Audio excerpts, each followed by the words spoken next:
Hey, what's up guys? HobsonPlays here and welcome back to another video. Today I have a tutorial for some flying machines. Just a simple one-way flying machine, as well as what you see behind me, which is a two-directional flying machine. It'll go one way and it comes back. I'm going to put some timestamps in the description down below for the actual just block by block tutorial of this design. But if you want to listen to me talk about some of the mechanics of flying machines, stick around. First things first though, we should talk about a one-way flying machine and kind of how it works. Right here I have a design that's very straightforward. It's really simple to make as well. As you can see, if I put a block there and trigger the observer, it's going to fly. What happens here is we have a sticky piston and a regular piston.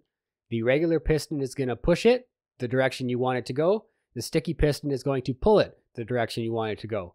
So if I trigger this regular piston right here, it's going to push the observer, the slime block, and this sticky piston away.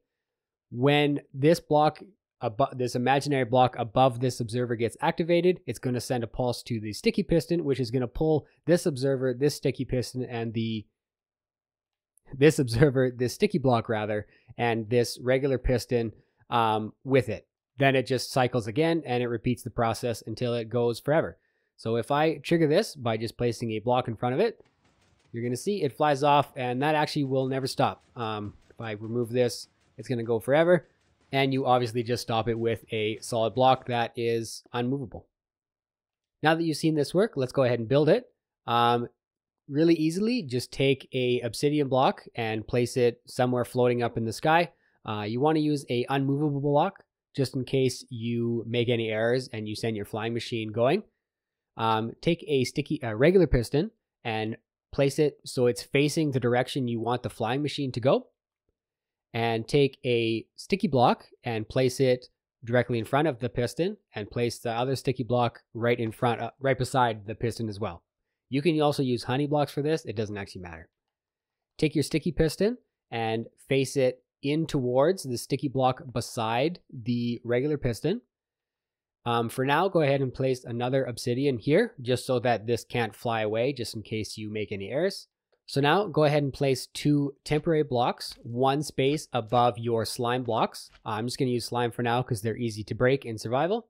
Take an observer and face them in towards the sticky block above, maybe, so that the output of the observer gets put into this sticky block right here. And same thing on the other side. Now, this is actually more or less complete. Go ahead and get rid of your temporary blocks. What's happening here is this observer is going to fire a pulse into this slime block, which is going to activate this piston. That piston is going to extend outwards, which is going to push this kind of half of the machine away. Once this block moves here, the observer is going to trigger again, which is going to activate the sticky piston, which is going to pull the whole machine back, and it's going to repeat that process. So just like you saw before, we just activate this side here and it goes on forever. So now that you kind of understand the basics of a one-way flying machine, let's ramp it up a little bit. This is my two-way flying machine that I designed. I have it kind of manufactured right now to be a sweeper. I imagine that's what you're going to use it for. But if you take away all these blocks right here, you're going to see that it's more or less just a two-way flying machine.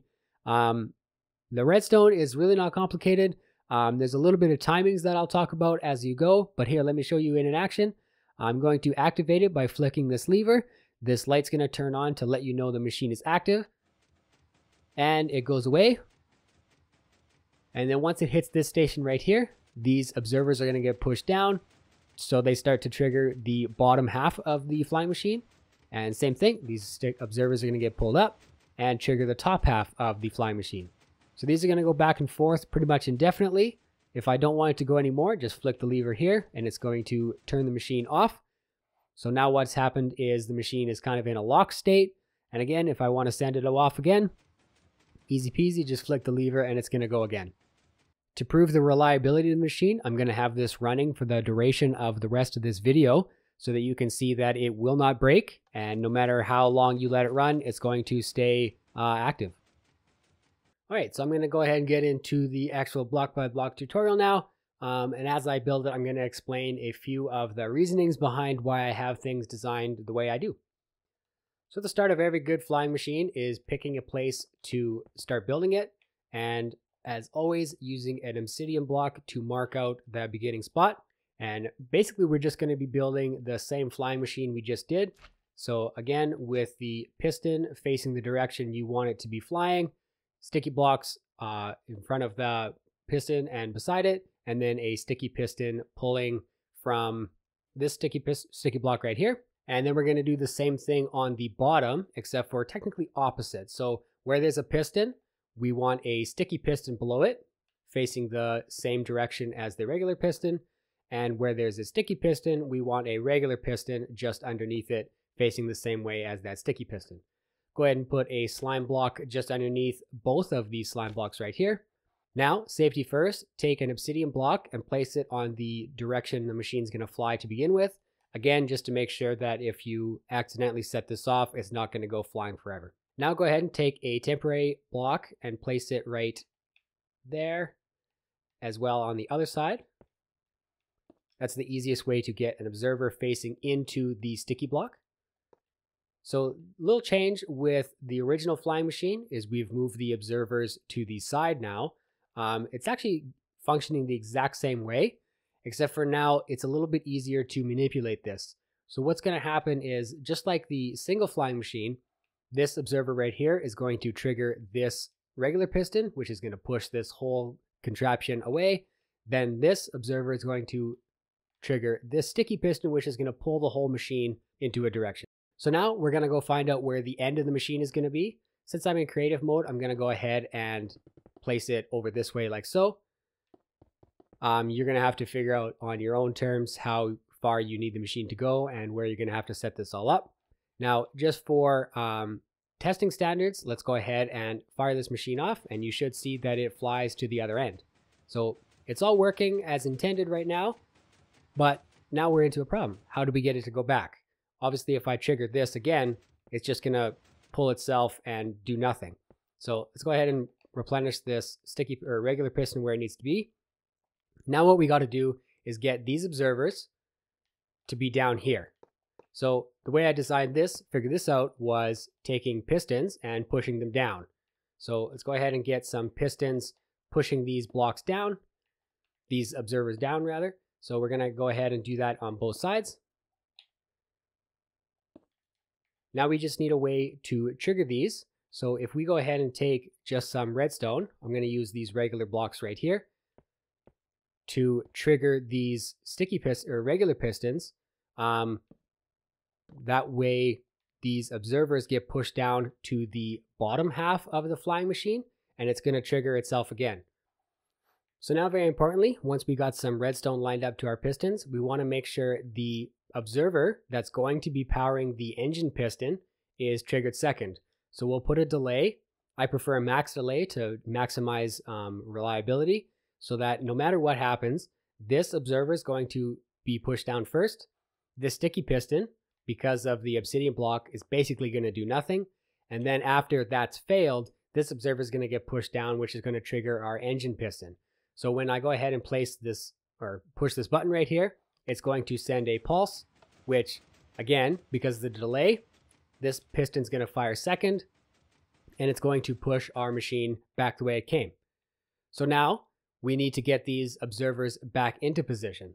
Now you can design this so that the pistons, again, it's just opposite where pistons are pushing this up, but typically you're going to want to use this as a sweeper. So let's go ahead and use some sticky pistons to pull that observer back to where it originally was.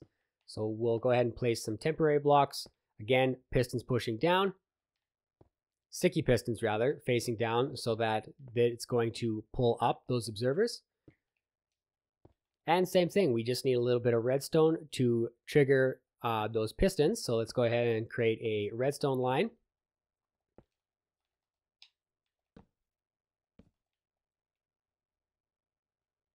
And again, we want the engine piston to fire second. So this piston, the sticky piston here, is going to fail. Then afterwards, the engine piston is going to fire. So let's go ahead and put delay on this side here. So again, we'll put a button in, and it's going to delay so that, again, this sticky piston fails, the regular piston succeeds. So as you can see, this is more or less a finished product. Again, if I push this button here, it's going to fly off the other direction. Now, obviously, you're going to want this machine to more or less fire itself back and forth indefinitely. So we're going to go ahead and take an observer facing into the piston that's right here. That way, when the machine reaches station, it's going to send a pulse through this observer. The pulse is too short, actually, with a regular observer. So go ahead and put a repeater, again, on max delay just to ensure reliability. And we're going to go ahead and place a block just in front of the repeater and a redstone just on top. That's going to actually complete the circuit. So when this machine comes back to station, it's going to fire again. So let's go ahead and send the machine to the other side. And we're going to do the same thing on the other side. So once this arrives to station, we're going to go ahead and put a observer into the repeater right here. So again, when it arrives to this station, it's going to respond to this observer, sending out another pulse, again, into a repeater on full delay.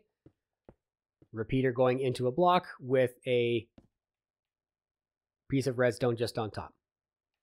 So now I just got to fire this machine one more time. Whoops. And it's going to go back to the original station.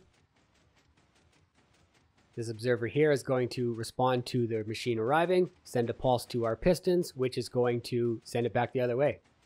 You may notice that these pistons here that are reorienting the observers are going to fire twice. That's just because of the way observers work. It's going to take a signal from the machine arriving as well as the machine leaving the station. So that's kind of why I have this on max delay here, to just really doubly ensure that when these pistons fire a second time, they're not actually going to be hitting anything because the machine is away from station. So now, importantly, you're going to want an off switch. Now, in the video you saw a second ago, had a redstone lamp to double check that the machine is working. You don't actually need that. Just go ahead and put a lever here, and we're going to turn the machine on.